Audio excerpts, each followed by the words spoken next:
Թե աղջիկ, եթե ոչ քեզ բաց է թողում եւ ոչ էլ պահում է իր կողքը,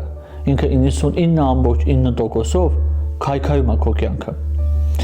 Նման տեսակի մարդիկ կամ եսակենտրոն են, սիրում են, որ իրանց հետևից շատ մարդիկ են վազում, կամ այդ ծրագրեր ունեն քո հետ եւ տարբերակներից մեկը քեզ են ընտրել, որ քո միջոցով իրագործեն։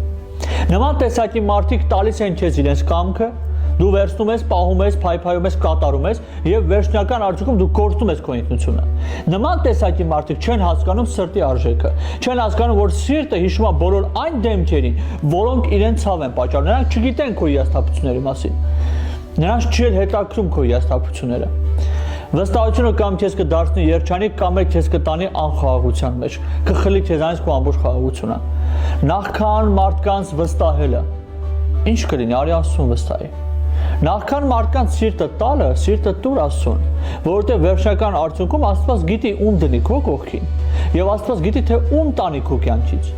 Եթե դու միջև մարդու հետ ինչ-որ մի գործար կամ ինչ-որ մի հատ process-ի մեջ մտնելը սկսես Աստծու հետ փոխհարաբերություններ, վերջնական արդյունքում դու երջանիկ կլինես։ Վստահությունը շատ թանկ է։